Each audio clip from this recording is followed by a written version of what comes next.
Podcasting since 2005. This is the King of Podcasts Radio Network. KingofPodcasts.com. You want to know how to turn a girl on?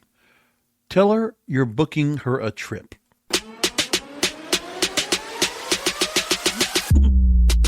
We're all a little depraved and debaucherous. Here is the King of Podcasts. Happy Thanksgiving from yours truly, King of Podcast. I'm recording on my birthday. Of all places, I decided to go and still, regardless of holidays, regardless of my birthday, King of Podcasts will continue to do podcasts all through the end of the year. It's just what I do. Now, we're going to get into some best of content very soon, and there'll be some subjects we go ahead and get into, the normal cast of characters. Into December, we will definitely talk about OnlyFans. We will talk about the year that was, Bonnie Blue and Lily Phillips, I'm sure. I know we're going to have to go back to tattoos and trauma once again because that still becomes a hotbed subject that people are still talking about today. And then we'll probably get into the area of dating and relationships and the lack thereof, modern independent women. We'll go through all that because we're going to go back into the year that was depraved and debaucherous and start talking all about it. So be looking for some retrospectives as part of our ongoing series to understand those out-of-bounds subjects that are out there on a regular basis. Now, into the program tonight, a story that caught my attention first of all, leading me down the rabbit hole of this subject tonight. Is booking a trip for your significant other really hotter than foreplay? Lindsay Rogers writes this in Inside Hook and reveals that there's a new survey saying that competence, specifically planning a trip, is sexier than a good body or a big paycheck. So you know where I'm going to go with this. Booking.com put out new research. They surveyed 1,000 respondents. They spoke with American women, and 93% of them say having their partner take the reins on trip planning is a major turn-on. More attractive than a good physique or a bigger paycheck. And 56% say their partner booking a trip is just as arousing, if not more, than foreplay. Take that one more time. So now social media, society, has made it a point that love is not enough. It's being made very clear. If you are buying into the zeitgeist that is dating in today's society, and you are getting caught up in what modern dating is with modern independent women, for those of you that are not getting caught up on this, well, put it like this. If we're going to have women say that they're more attracted to you booking a trip more than you being in shape or more than your income, then you know what? You might as well go ahead and start booking your own trips and become passport bros. Because why are you going to go ahead and do all that? It still is materialistic. It's still transactional. I mean, the thing is, if you're going to go ahead and take a girl on a trip, you want to make sure that, I think in part, that the woman you're going to go and take a trip with you, you know, what is she going to want to do with that trip? And I think the other question that wasn't even asked was, where is the trip going to be? It can't just be any place. It's like you're not going to, you know, Alaska or going to Siberia. I mean, are we talking about sightseeing? Are we talking about points of adventure where there's great food, great culture? Are we talking about tropical destinations? I don't know. But there's a lot of that going on. And we also have to go and take a look at where, if we are going to buy into this concept here, guys, where are they wanting to go? Because we have to go into that part too, because that's the other question that's going to be asked. Now, back to this story.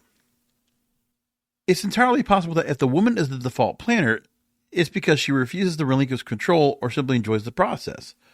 Now, Lindsay here, the writer in this Inside Hook article, says her fiancé hasn't planned a single getaway in the 6 years together because, while I can certainly see the appeal, I want to be at the helm. So stay in your respective lanes. But then the question about how women could say that the effort of booking a trip is sexier than foreplay. Why aren't more men making said effort? Because if it's not including sex, what is the benefit? Oh, so we're going to go ahead and spend money to have sex possibly in some other hotel, in some other place, in some tropical destination? I mean, we're spending a lot of money to go and have sexual escapade, I guess. That's what she's saying right here. So a lot of them generally enjoy travel. So when and why should the burden of planning fall entirely on the woman? It's not as if we're asking partners to schedule dental surgery. If travel is something both people enjoy, it stands the reason that planning could be. Now, if you are both into it, and it's like, if you just want to go and go take a trip just to take a trip, okay, fine. You're doing this, and you're in your honeymoon stage. You're married, or you're, again, engaged, or you're in a long-term relationship, and you just, okay, we want to take trips when we can. Fine. And then in this study, they also say that 89% of men say they could take more initiative in planning trips for their partners. Well, that's the part where you want to be in control of the trip because you want to make sure that you're not getting yourself caught into some trip that's going to go ahead and put you way out of pocket and be something that you're going to go off and do because you're not going to care. Like, okay, going to Paris, I don't see much of the benefit for me. Like, okay, if a girl wants to go shopping, go see art, go this and that, I can see it. But like, that's how much is it there for a guy to enjoy about that? Taking to London, that might be a different story because there's a lot of things to go and do. There's a lot there, depending on where you want to go. So like a European trip, I can see there's certain things to look at that might, resonate one with others. But yeah. And a report by Psychology Today also reported on this last spring that traveling with your partner boosts relationship satisfaction, increases romantic passion, leads to more physical intimacy, among other benefits. So listen, if it's under the proper reasoning, I can see where that makes sense. But the thing is, for this Booking.com survey, to point out to women, does it turn you on if your boyfriend, your fiance, your husband wants to go ahead and take the initiative on booking a trip for both of you? The excitement of it. And she's saying here that in this article, they doesn't even have to be an elaborate, expensive passport stamping odyssey. And she said that with her fiance, she's taken quick, close to home escapes. And you haven't sort of taken the lead on trip planning, she'd probably be ecstatic with just that much effort. But that's the part. Now, the other part of this survey says that 2/3 of men say they'd be more likely to plan a trip if they knew physical intimacy was involved. If you are lacking physical intimacy and you need to book a trip to spice things up, that's a red flag. And then they also go on to say that women saying trip planning is a major turn on, then maybe it isn't about initiative. Maybe it's actually the foreplay. So now let's go ahead and move along into where women would like to go for traveling. Because the other aspect of all this is that women are turned on by travel regardless if you are the one doing the booking, guys. Women just want to go traveling anyway because social media has opened them up. And then they think, well, look at all the things we can go do and where we can go. So the Bore.org actually wrote a story about women going worldwide, the rise of the solo female traveler. And Anna Dickens writes this story and talks about that she took a solo trip to London recently. And she wanted to successfully navigate around central London on the Circle Line with nobody else to fall back on if it all went awry. And in the last couple of years, she says that UK travel companies have seen a rise in bookings for solo trips. Tour operator Voyages Jules Verne reports that solo travelers accounted for most half of its bookings. And 70% of those bookings in 2023 were women. And Joanna Riva of Intrepid Travel, another tour operator, said that 62% of our solo bookings were made by women, most in the 45 to 60 age range, by themselves. I mean, are they, childless cat ladies? I'm not going to go into that part, but I'm just saying, for women to go ahead and say, okay, we're going to go into the travel for ourselves and just think the movie Under the Tuscan Sun. If anybody knows what that movie was, Diane Lane was in it. That's kind of like that idea. And I'm sure there's other movies what is that other one? Letters to Juliet. Is that the one that Amanda Seyfried was? That was, again, trip to overseas somewhere. Same idea. We've seen those kind of movies out there and they all talk about it, right? So she goes on to say that in a world where society portrays women's lives as going downhill beyond 30, it's refreshing to see so many older women prioritizing fun, and their own fun at that. There's a recent YouGov survey that results that 2 in 5 women who work full-time and have a partner say that household tasks fall mostly on them. 2 in 5 women. I'm not sure where to go. I mean, that's really interesting there. Okay. And then as compared to just 9% of men in the same situation. No wonder that our hardworking mothers wanted to do something for themselves for a change. And they go on to say that solo travel is a way for women to leave all familial and societal pressures behind and rediscover the parts of themselves that get lost in caring for others. Now, normally, this kind of aspect goes on when you have a woman that is in her late teens, 20s, early 30s. Before they settle down, they go have their adventure phase. So that's when the trips go on like that. But for these older women, yeah, when everyone else in your group, you might have gone on trips with the girls and, okay, girls trip, this and that, right? But we're talking about women that they don't have anybody else to go ahead and go with.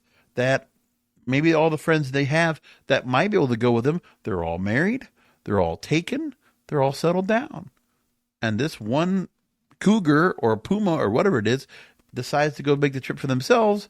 And hopefully that, being this mature American woman going out traveling might get the chance to go ahead and have a little sex escapade with some young European, Latin American or whatever, like kind of tourists they get together with. They can just be that tourist that maybe they'll get some fun out there. Something a little spicy happens while they're out there. And hey, what happens there stays there, right? Then they go on to ask, why do so many women go solo? And in the story, they talk about that safety and finances are not the greatest concern when I'm on holiday, but these are the very concerns women crave a cheeky escape as we become mothers. It becomes second nature to prioritize our children, our husband, and the family, and solo travel is a way for women to leave all those pressures behind, rediscover the parts of themselves that get lost in caring for others. And women are increasingly denouncing the notion that our lives stop being exciting after 30. No, it just should be a change. I mean, it's like for guys as well. I mean, I guess guys can be different. We can kind of still, go around and be philandering wherever we want at whatever age if we're not settled down. If we just don't find anyone, whatever it is. But for women to go in that same route is really amazing to go and see that. More on this, as they've said, they say solo travel, particularly for women, is surging, often offering unparalleled freedom and self-discovery. And they talk about women need to go and, think about their safety and a smooth experience. The rewards of a trip will boost their confidence and independence, but there are challenges like loneliness and safety concerns that necessitate careful preparation and awareness. And in India, they talk about in 2023 and 2025, between those years, there's been a 135% rise in solo women travelers in India. And this is another part. This is from Intra-City Smart Bus Grandview Research. This is an astonishing stat. 75 to 84% of all solo travelers today are women. Let me read that again. 75 to 84% of all solo travelers today are women. No one to go with. Just going out and just enjoying themselves, which is fine. But okay, what's the whole deal with always all of them going on their own? Wow. So what are they doing when they're planning for their trips? They talked to a couple different women here about this story. One 27-year-old experienced solo traveler says, when I go solo traveling, I have everything planned down to the T. Helps understanding the place I am visiting before I get there. I do that stuff. I'm super planning trips when I do that. Reading months ahead to try to go, and I'm basically overthinking about what can I say. According to a study published in the research platform Science Direct, neighborhoods with higher social activity offer a great sense of security. Hostels or shared accommodations can provide security for first-time travelers, especially women, but take care of your belongings. Another 27-year-old solo traveler says that staying aware of your surroundings, keeping valuables safe, using just your transport, and carrying money in separate bags is important. And when they recommend where you should go to travel solo, they say You can go to places that are very safe with strong safety records. They recommend Iceland, Austria, New England, and Singapore, among others. Well, don't get caned. And they also say to go and stay in central locations, will have popular areas to ensure easy access to transportation, restaurants, and medical facilities. Keep in touch with family and friends, share itinerary. Use trusted accommodation by researching reviews, safety ratings, and inclusivity among those different areas. And why is it that women are willing to go and say, well, we're just going to go ahead and travel ourselves? I think there's part of that independence. It's like, I can do what I want, and now we're going to just make sure that the feminist model goes into full play. I can go where I want. And that's what it comes down to as well. If they want to find people that are going to absolutely appreciate their beauty as they see fit, or the way they look and what they do, that obviously anyone foreign is going to perceive someone American in a different way, and that's the different appeal of it. So for the women, they go to these other foreign countries and go out of country to go ahead and be seen differently, and to be seen as unique and be desired by other men out there, or just be desired in general, just seeing something different that's going to feel like, well, they're going to feel as a tourist, they're going to be appreciated and looked at in a different light. And that's what it comes down to. Another story going along with the same idea that we talked a few weeks ago about, the whole deal from the British Vogue article about boyfriends being embarrassing. Well, there was an op-ed that came out to go and follow along with it, saying, we're the alpha singles. Here's why boyfriends are embarrassing. And they say it's a truth universally acknowledged that a single woman in possession of a good fortune doesn't want a man, and if she does have one, she definitely won't talk about him. And this lady named Jane Mulcairns talks about why couples are so last century. Now, there's the other part we got to talk about as well. That for the modern independent women, I mean, you think about the kind of money they spend on themselves, why sometimes they struggle. Remember, we talked about that on the program. Struggling to pay rent, struggling to pay bills, and maintain the lifestyle they want.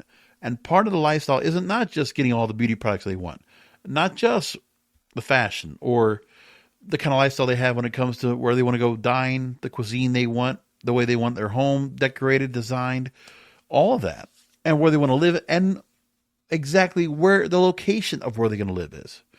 All that is just extra cost. It's not practical. It's not logical. It's just what a woman wants. It's more emotional. And in this part, do women really think about how much a trip's going to cost them and how much it's going to take away from what they're getting? Do they even bother to budget necessarily? Maybe not, some of them do, but that's something you got to think about as well. So now Jane Mulcairns writes that everyone is single now, and having a boyfriend is embarrassing. And boyfriends are out of style. The script is shifting. Being partnered doesn't affirm your womanhood anymore. It is no longer considered an achievement, and if anything, it becomes more of a flex to pronounce yourself single. She says, to which I say, welcome, sisters, what took you so long? As someone who has spent far more of her adult life stridently single, rather than cozily coupled up, I've long known that the former is the far cooler status. The Economist announces that a great relationship recession is underway among Americans aged 23 to 34. The proportion living without a partner has doubled in 5 decades, 50% for men, 41% for women. And she says that the Thinking Person's periodical noted that, Vogue she's talking about, is that we are far more able to live alone than at any time in the past and have children alone should we wish to. But also that crucially, women's standards have grown more exacting. Women are better educated, more financially stable than ever.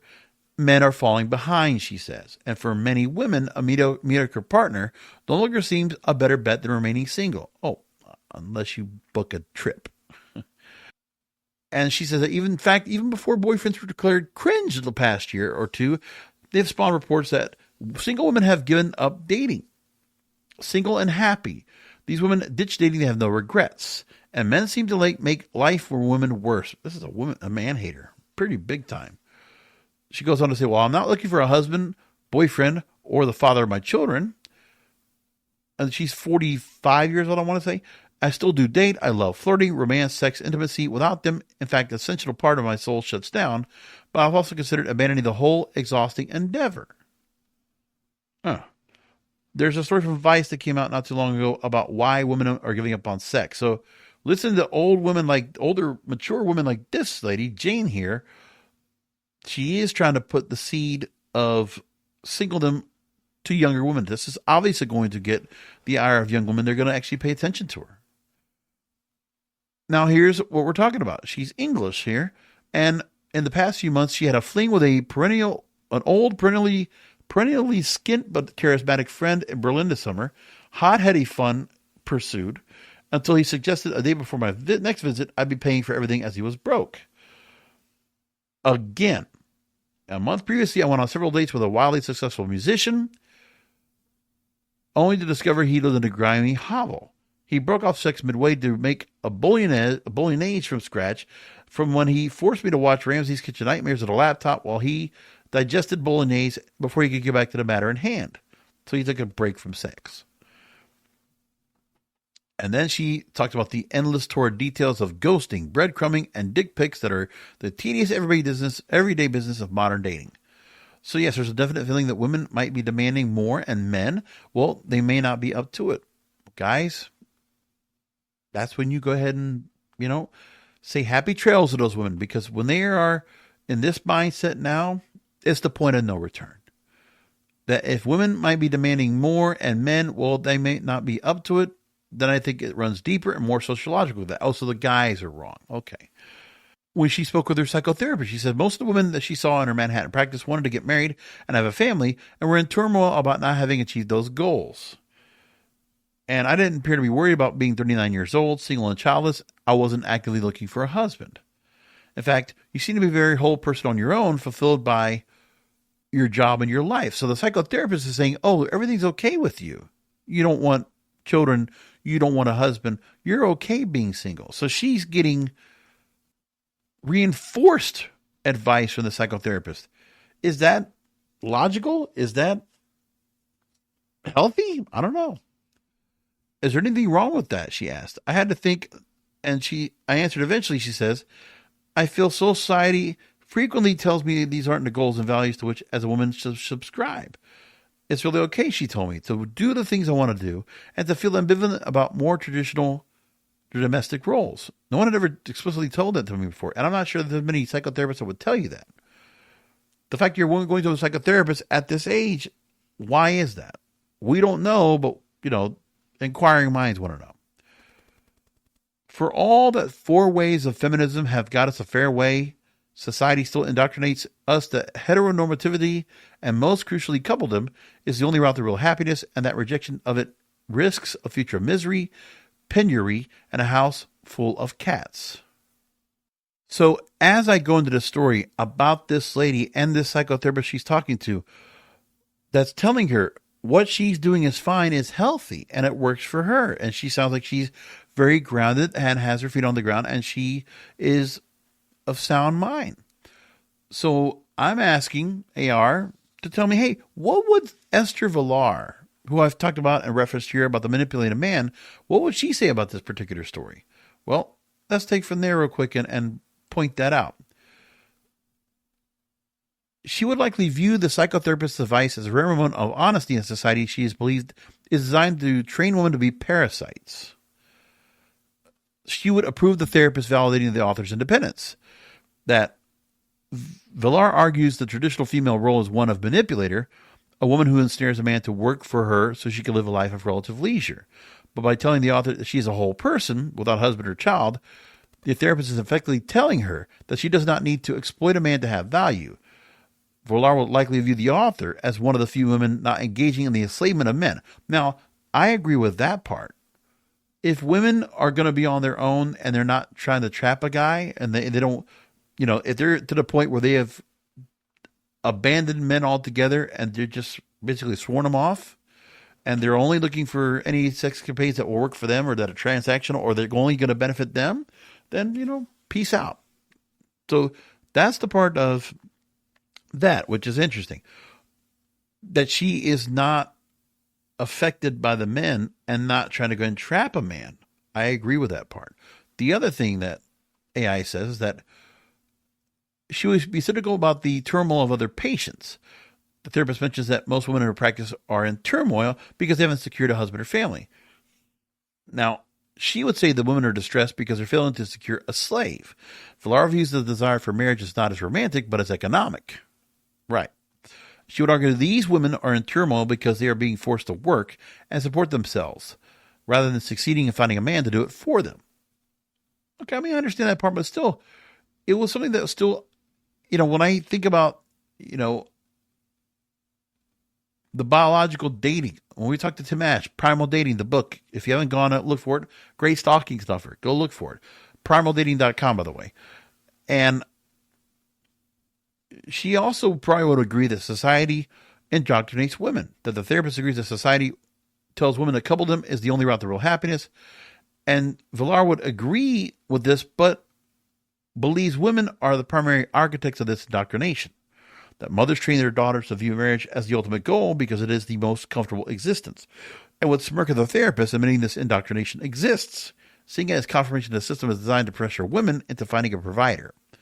And Villar would also likely respect the therapist for giving the author permission to opt out of the manipulation game, but viewing the misery of those single women mentioned not as a tragedy of loneliness, but as the frustration of people who cannot find someone to pay their bills. Bingo. Summary says it right there. I agree that we don't want women, if they're going to just go at us and manipulate us to get what they want, we don't want that. I think, guys, we can all be in consensus with that. But then the misery of single women mentioned not as a tragedy of loneliness, but frustrating for them because they can't find someone to pay their bills. And that's the part that's wrong. But that's what's going on with the single women. The fact that they don't believe that they can go ahead and have someone that can complement them share the load. I mean, that's the whole idea too, that you can find men out there that we've had to go ahead and go through 4 waves of feminism as well, which means we understand we cannot be the same kind of guys as before. I mean, we still should be dominant. We should have some leverage in some cases in the relationship, but also be behooving and loyal and adore the woman we're with and do whatever it takes to make them happy to an extent. And the same thing for the children, because she's the mother of those children, if that's the case. Now, this lady Jane says here, do I feel lonely sometimes? Of course. Doesn't everyone? Loneliness is part of the normal range of human emotions, along with joy, sadness, excitement, boredom, and fear. Is it ever deep or sustained enough to tempt me to settle for a bloke-shaped bulwark to that? No, not yet. Now, they also talked to Katie Glass, saying having a boyfriend no longer has any social capital. Another middle-aged woman, but either which way, she says, I'm not sure if any of my boyfriends and my friends have boyfriends these days. Some have husbands, partners, girlfriends, situationships, even doms, but a boyfriend, it sounds so lame. Even when I'm dating, I don't label anyone my boyfriend as a commitment phobe. Even a situationship gives me chills. I prefer to keep my relationships low profile, and I'm completely against any form of PDA, physical display of affection, which I consider a gross act of ownership over another person's body. Okay. I would never broadcast a partner on Instagram. She refers to the hard launch of Jennifer Aniston dating a 50-year-old hypnotherapist named Jim Curtis is insane. And she says, I never even posted my fiance when I was engaged. One friend tells me she's never posted her husband or even their wedding. Yeah. Culture 2025 women is very independent. We don't need men anymore. We are sick of their shit, as one friend of hers succinctly put it. Wow. And then the other part I saw here, this was about a month ago, why women are giving up on sex. Vice.com putting the story out there. And they talked to a 29-year-old that told the New York Post, her name is Mandana Sargami, that she spent 4 years without sex after too many disappointing situationships, deleted dating apps, skipped dates, used the time to reset her relationship patterns. Saying, quote, hookup culture doesn't benefit women in any way. It only benefits men. And what began as a 1 year situationship stretched into 4. And the first 6 months of the year was so incredibly hard. As humans, we thrive on connection and emotional vulnerability. And that when young single women are going celibate on purpose. The General Social Survey reports that Americans age 18 to 29 who went a year without sex doubled between 2010 and 2024. The Institute for Family Studies found that sexlessness among young women rose about half during that same period. Many of these same women say they're turning away from hookup culture because intimacy started feeling like another transaction. Yep, all this comes into play, and you know what? To think now how much more separated men or women are from even getting together, finding love. Love is such a distant thought, not even in the back of their minds anymore for women. It's a shame. No, they don't need love to be out there. They're not worried about that anymore. They're not worried about, situationships. They don't want that either. Any kind of attachment emotionally. No, they'd rather get on a trip. Go hook up out there because it's depraved and debaucherous.